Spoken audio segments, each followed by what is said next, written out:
Greetings, history enthusiasts! Today we're diving into the dusty shelves of Ottoman history to uncover some of the strangest and most surprising events you've probably never heard of before. Get ready! We're about to begin a journey that might just make you question everything you thought you knew about history. In the Ottoman Empire, all belongings found on executed prisoners would be claimed by the executioners. These items were sold once or twice a year at public auctions, and the proceeds were shared among the executioners. These sales were known as the Chelat Mezadi, executioner's auction. However, since such items were considered ominous by the public, they usually sold for far below their actual value. On rare occasions, curious individuals would show interest in these auctions. Meanwhile, some statesmen and wealthy individuals, before falling into the hands of the executioner, would remove their valuable possessions and distribute them to those around them, saying, "Remember me? Say a Fatiha prayer for me." In 1514, when Sultan Selim the Grim, Yavuz Sultan Selim, set out on the campaign of Chaldiran, the absence of any visible enemy caused unrest among the Janissaries. The tension escalated to the point where they were about to attack the Sultan's tent. However, Selim, without showing any fear, mounted his horse and rode directly into the midst of the soldiers. He declared, "Cowards in uniform! True bravery is shown on the battlefield. Those who fear death may turn back, but I did not come here to return." With this bold statement, he quelled the rebellion and boosted the army's morale.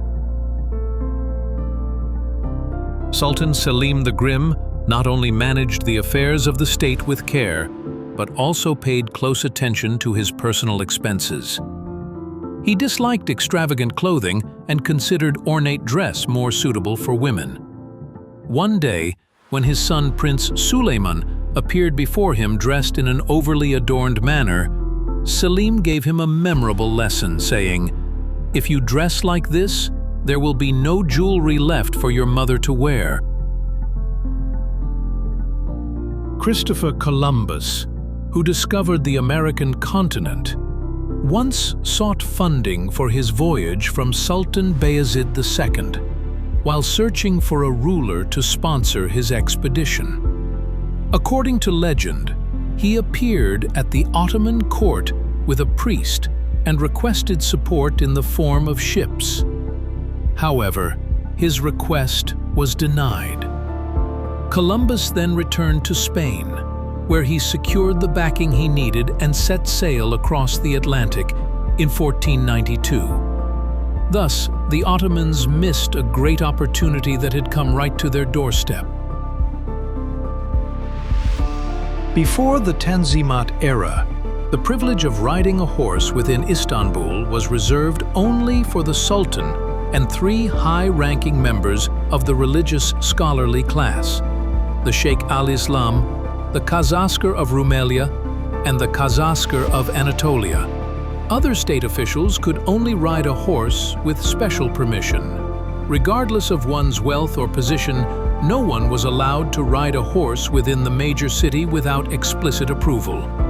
The tomb of Husrev Pasha, designed by the famed architect Mimar Sinan, is located in Yenibache, Istanbul, a dignified vizier during the reign of Sultan Suleiman the Magnificent. Husrev Pasha fell into deep sorrow after a major dispute at the palace and began a hunger strike. Sadly, he died as a result. Husrev Pasha went down in history as the only Ottoman vizier known to have taken his own life.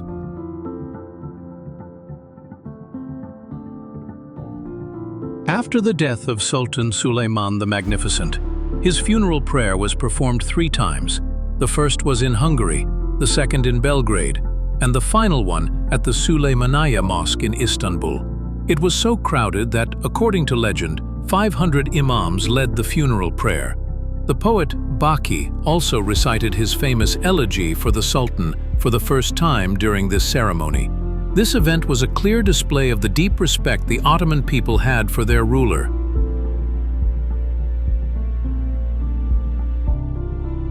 In the Ottoman Empire, merchants selling monkeys known as ship monkeys used to gather in front of the imperial shipyard gate. A man close to Sultan Murad III accused these monkeys of being misused and stirred public outrage. Eventually, the shops were raided and all the monkeys were killed. At that time, tobacco trade was forbidden for Muslims, so Jewish merchants took over the business. To lower costs and increase profit, they began mixing the tobacco with substances like sycamore leaves and dried pears to enhance its flavor. In 1725, these merchants were finally incorporated into the guild system, and their first guild steward was Mustafa Çelebi, known by the nickname Has Tutuncu, the master tobacconist.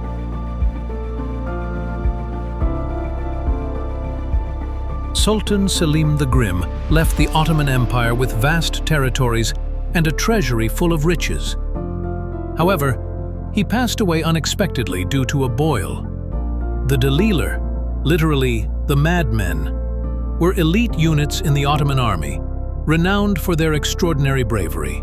These soldiers wore garments made from the hides of wild animals like hyenas and leopards, striking fear into their enemies both physically and psychologically.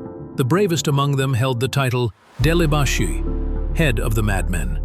It is even said that some sultans, especially Sultan Selim III, would disguise themselves in a Delhi outfit to walk secretly among the people.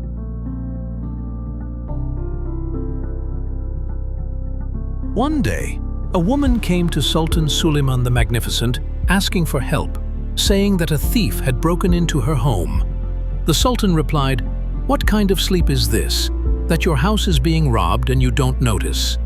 Calmly, the woman answered, "We knew you were awake, my Sultan, so we were able to sleep peacefully." While those around them expected the woman to be punished for her bold words, Suleiman paused for a moment and then said, "You are right." He compensated the woman for her loss from his own pocket.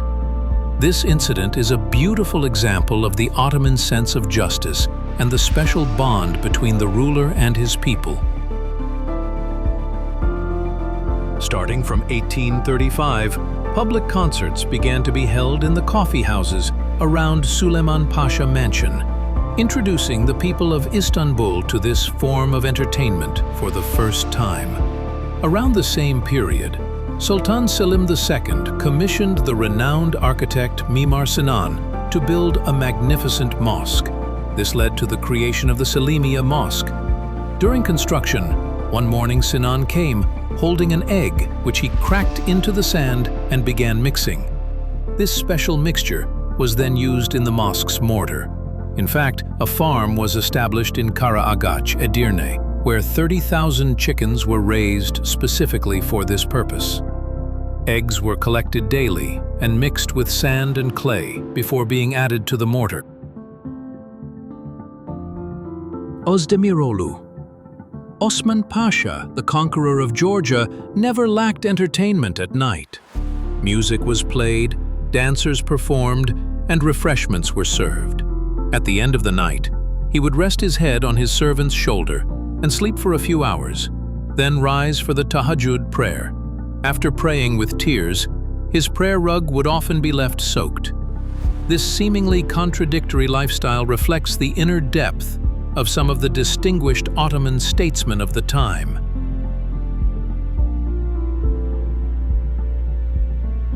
The tuba tree, described in depictions of paradise, is said to have its roots in the sky and its branches hanging downward. It is believed that every person has a leaf on this tree. When someone dies, their leaf falls, and as it falls, it touches other leaves, causing the ears of those associated with them to ring. That's why someone experiencing ear ringing might say, "Someone mentioned me." But the deeper meaning is, remember death and repent. This belief reflects the spiritual depth within the Ottoman people.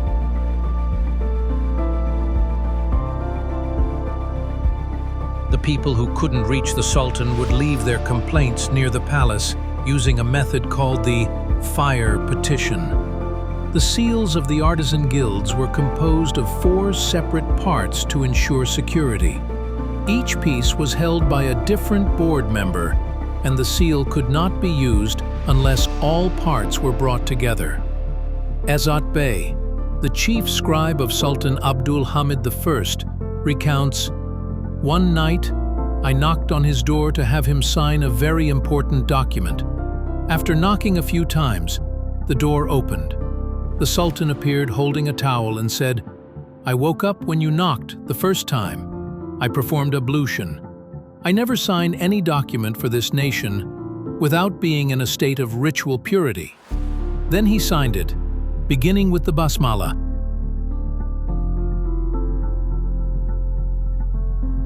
Ottoman Sultan Murad IV was known for his strict temperament and disciplined rule. One of his most famous sayings is, "Revenge may be delayed, but it never grows old." He used to say that those who get used to asking for help will eventually get used to taking orders. In his view, showing mercy to the oppressor only emboldens them, which in turn disrupts justice. Before setting out on the Baghdad campaign, he remarked, "Trying to conquer Baghdad can sometimes be harder than Baghdad itself."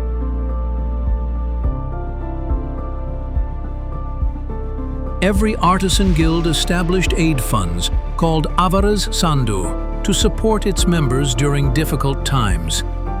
If a craftsman's shop caught fire or if they faced a misfortune, they could receive low-interest, long-term loans from these funds. Support was also provided for situations such as birth, death, or illness. In Istanbul, there were markets established exclusively for women. The women's market, set up between Charapasha and Haseki, gradually became known as the Avrat market. Hurrem Sultan contributed to the area by commissioning charitable works there.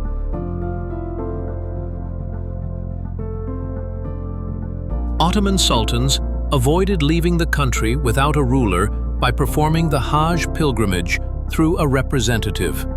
The only royal family member who actually went on Hajj was Jem Sultan, the son of Sultan Mehmed, the Conqueror.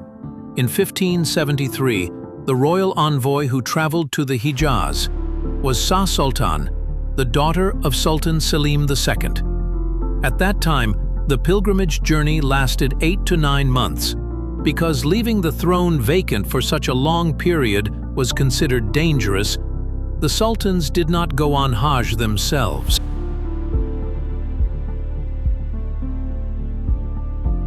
A coffin, located above the Qibla door of Hagia Sophia Mosque, has long been a subject of curiosity among the people.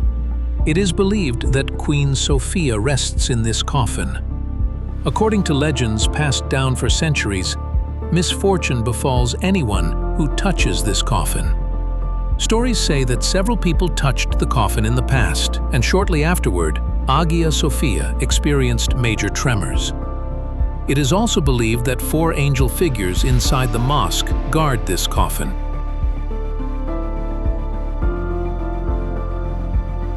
Nemrut is known as the founder of the Babylonian kingdom and gained fame for throwing the prophet Abraham into the fire.